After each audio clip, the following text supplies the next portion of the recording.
Hey folks, putting together a video for the clan, just going over a budget Muspah kill, just to show that for boss of the week this week, with as little as 3 mil, you can go ahead and get KC and be entered to win. So the setup that I have right now, if you see it, it is guide risk value of 2.5 mil, which is pretty great. Everything in this setup is 1-to-1 upgradable, and we'll go through it real quick. So we have a mage setup and a range setup for the two phases. For the magic, I have full blood bark, the occult necklace, imbued cape, trident of the seas, we're holding book of the dead, and then just barrows, gloves, and this ring of the shadows. This is from Desert Treasure 2. If you don't have this, you don't need to wear it. I would. Any ring is fine. No ring is really important unless you're using specs, and Lightbearer is great, or if you have the more expensive rings. I have a simple 5-way range switch, which is top and bottom for the Ancient D'hide. With any God D'hide or Black D'hide will work. I have the Dragon Crossbow with Ruby Dragon Bolts, and then Amulet of Glory. A Fury is defense increase over the Glory for range, but it's not any kind of bonus attack or damage percentage, which is no reason to have the Fury if you just have the Glory for range. For the inventory, I'm also bringing Sapphire Bolts, we'll explain that in a minute. I have potions for mage boosting, range boosting. I've got 5 prayer pots, bunch of sharks, and then this Icy Basalt for the teleport. I have runes for thralls, and we'll be good. My stats on this account are maxed out for melees, for combats. So I'm not going to have the boosting potions active just to simulate having lower stats and then boosting up to 99s. So I'd recommend having at least 80s for this boss.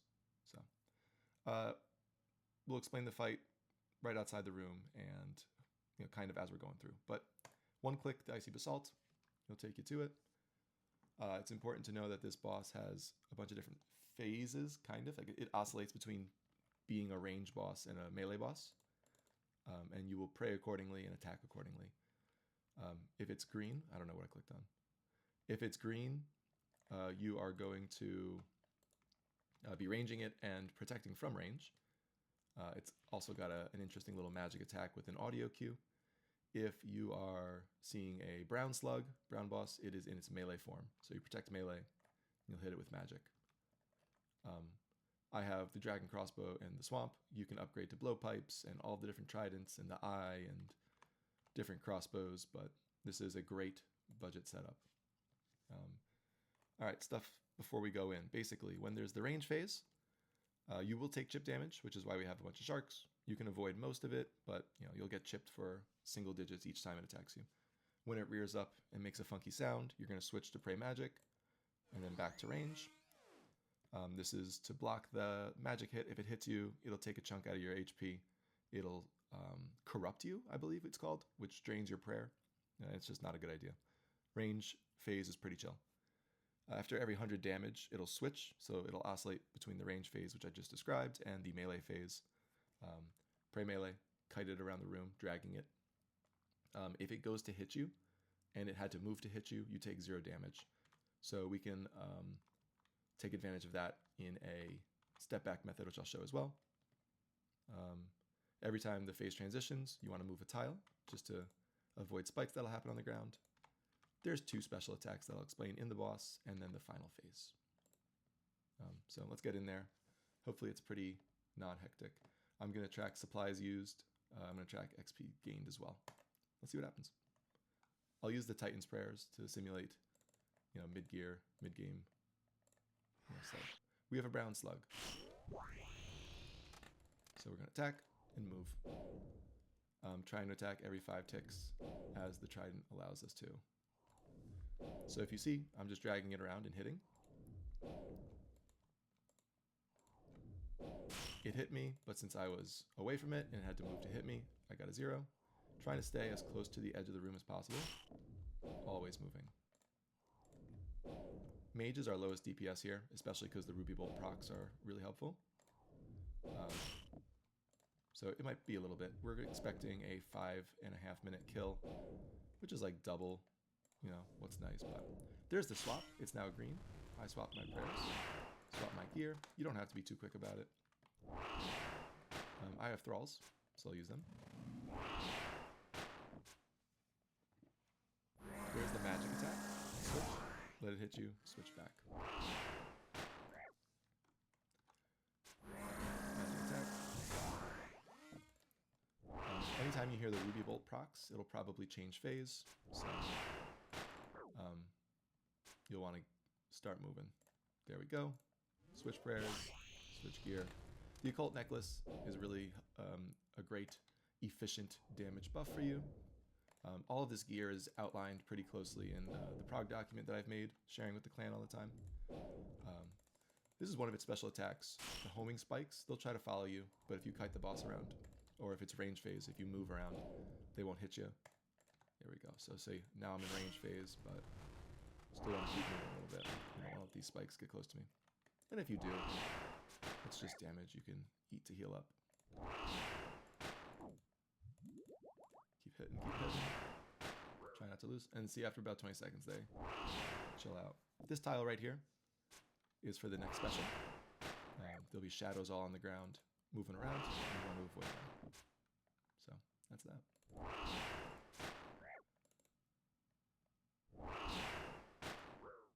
So, we are fighting this boss all the way down to about 100 HP, which he'll enter his prayer and final phase. We're moving, we're swapping. There we go. During the shadow phase, we can stand on this tile that I marked and have nothing ever hit us. I don't know how to share marked tiles, so I'll figure it out. This is a great phase to eat food. If you have the Bofa, which camping Bofa in only crystal for like the whole fight, no mage switch, is an incredibly decent way to fight this. But if you don't have Bofa, bring some sort of switch. I would not dragon, crossbow, or blowpipe the melee phase unless you absolutely need to, which you don't, because the setup is super cheap. Mage attack. And as you see, I'm taking chip damage, and you know, prayer is draining because I'm not doing any kind of flicking, but it is pretty chill, pretty low supply intensive. We're getting close to the end. He'll teleport himself to the end of the, he will teleport himself to the center of the room, I'm dying over here, and then let out a shockwave. We want to be behind a spike in order to avoid the shockwave, which this is great to have a range phase here. So we're going to try to position ourselves in the most advantageous way possible. So I'm going to camp behind it. There he goes. He teleports. He shockwaves. We're going to put on our Sapphire Bolts because our job here is to drain his prayer. Sapphire Bolt specials drain his prayer by a bunch. This Greater Corruption prayer also drains his prayer by a bunch. And every time you hit the boss, you'll drain it by a little bit. So this is basically a waiting room for Sapphire Bolt procs. And that's okay. We'll take a bunch of chip. We don't need to be praying Deadeye or anything because it's not going to increase damage.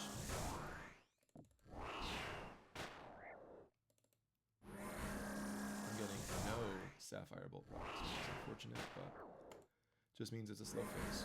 I didn't show the step back method. But basically what you would do is you'd hit the boss with the mage. This only works during the melee phase. You hit him with mage, and every time your hit splat goes away, you take a step backwards, and it makes him move. My goodness.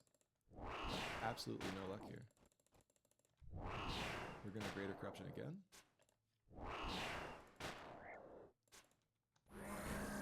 Oof. This is the absolute worst case scenario. It's slow, and that's what it's gonna be. That's okay. You have food, you're not gonna die.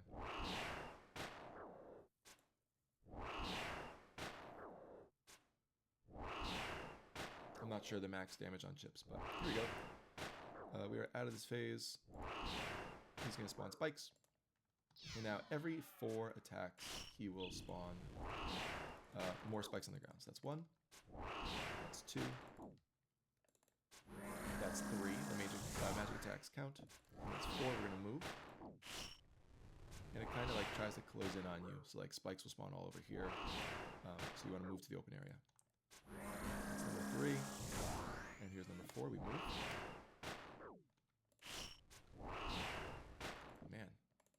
damage here.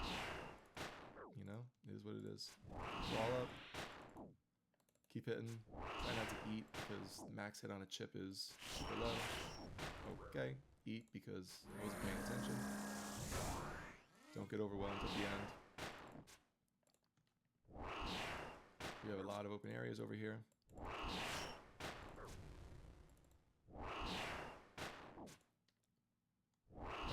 Probably Diamond Bolt would be better here, just because higher, we ignore the defense or whatever. My goodness. This is like worst case scenario slowest kill, but that's what you get with the budget setup. We get a supply drop and Rune Kite Shield. You get usually 2 drops.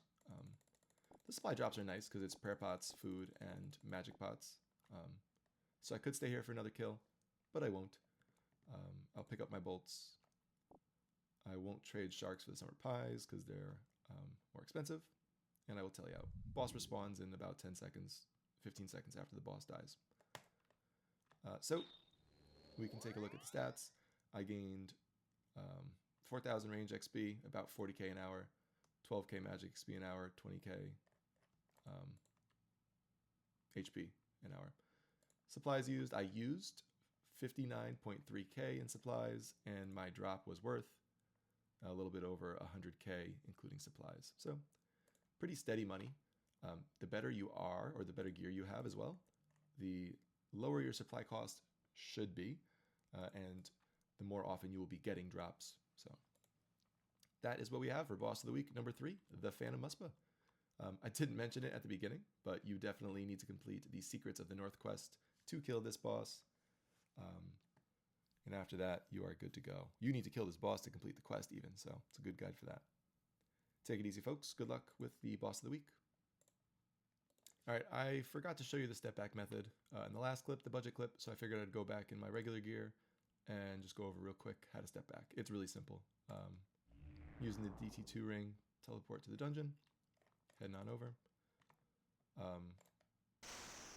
So all of this stuff is just one-to-one upgrades from the other video, right? Better gear all around, better weapons, you know, just the useful stuff.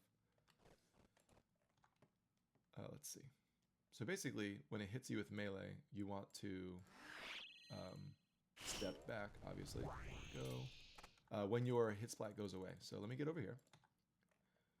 There's hit splat, it's gone, move backwards. Hit splat, gone, move backwards. And look, I mean, I'm obviously phasing it incredibly quickly,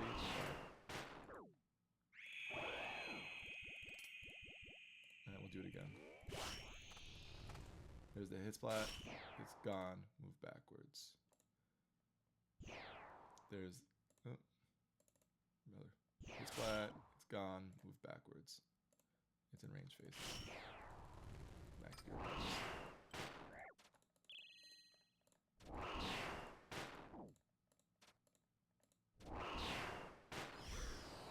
Alright, the homing spikes during the shadow attacker dial alpha, but you can use your brain a little bit.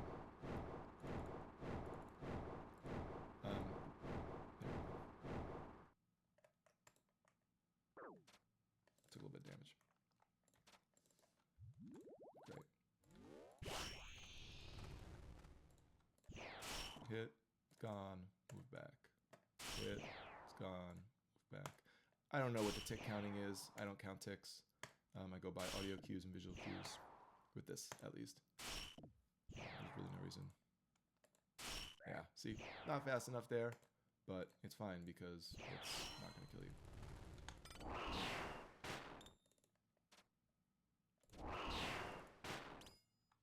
ACB, ZCB are great for using the specs that auto-proc your Ruby and Sapphire Bolt special attacks. Especially for that prayer phase, which was ridiculously long last time. And you're noticing I'm blow piping the phase.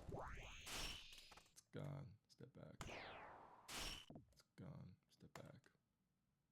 Not gone enough. Alright, let's see if I can hide back here. Put all the gear on. Sapphire this, Sapphire that, take this off, put that on, boom. Go for corruption. Look at that. Incredible. Double double specs right away, which is insane. Difference between that and the budget video. I'm not sure if that has anything to do with budget gear, but I forgot my thralls, and it was a 2-minute 30-second raid, or not raid, boss kill. I used, oh, it's all messed up with my, I just did some Doom, but soul rune drop, it's great. I'll pick up the soul runes, not the pure essence, and that's it. That's the step back method.